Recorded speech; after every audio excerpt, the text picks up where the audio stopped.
Host is a jump scare-athon, an endurance test for your nerves. You'll jump, you'll scream, but does that make it any good? In Host, a group of friends bored in quarantine have a seance via Zoom. Scary stuff happens. It's that simple, but that's okay. A lot of people are comparing Host to Unfriended, but I can't help but think of Paranormal Activity. As many of you will agree, the best Paranormal Activity movies were the earlier ones, where everything was mysterious. As the series progressed and began explaining everything, it only created more questions and confusion. It became convoluted. So I don't mind Host being simple. I dread when Host 6, the Host Dimension, comes along and tries to retcon and explain everything in the series. The story behind Host is fascinating. It was filmed while quarantine restrictions were in place due to COVID-19.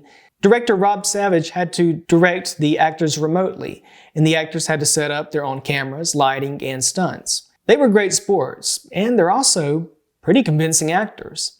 Especially when you think about how these actresses probably didn't have a whole lot to act off of or react to in real life. I mean, you really believe their performances. But look, you're not watching Host to discover the next Meryl Streep. You just want to know, is it scary? And the answer is most definitely yes for most people. How scary? Pretty darn scary, especially if you're not a fan of jump scares. If you're not a fan of jump scares, you're going to want to visit where'sthejump.com before seeing this. There are shots where the camera is static and suddenly things or faces come toward it. We get those POV shots where a camera is moving through a dark hall or room. And the movie does a great job with Zoom's features to bring kind of inventive scares. Because everyone else is mentioning it, I guess I'll also address the fact that Host is only 57 minutes. For me, that makes it a TV special. But I know it's officially a movie. I'll just say I can think of numerous movies where critics complained that they were only 75 minutes or so, yet with Host, now a bunch of them are applauding Shudder for redefining feature length. To me, Host is, again, more like a TV special, or as Scorsese might put it, a theme park attraction, a haunted house. And I don't mean that negative, I really don't. I think the movie's a lot of fun.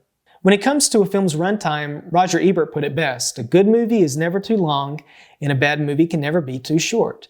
In this case, the movie is a good length for what it is. I don't have many negative comments about Host. Yeah, I think it's weird that some characters investigate stuff while still holding their devices. And no spoilers, but if I thought my friend and I were about to die, I probably wouldn't deal with a face mask.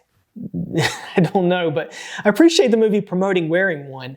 But that's the thing, the way it plays out, you can tell it's a reminder to wear your mask. It's not a bad reminder. I appreciate the movie promoting wearing one, but that's the thing, the way it plays out, I mean, you can tell it's a reminder to wear your face mask, not necessarily something someone might do in real life. But then again, a lot of stuff in this isn't what would happen in real life, hopefully. But those are just minor gripes. It's ironic, Host is totally appropriate to watch on your computer due to it being a Zoom call, but I wish I could have seen it on the big screen, just to watch it with a large audience.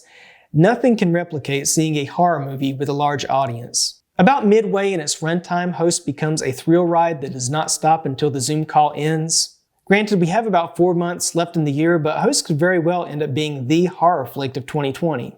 I give it 3 out of 4 stars. What did you think of the Host? Let me know in the comments below. Did it scare you? Did it traumatize you to the point you had to tell your boss you can no longer do virtual meetings via Zoom, like me?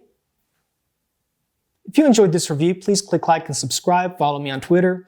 Until next time, this has been Josh with Movies Please. Thanks for watching.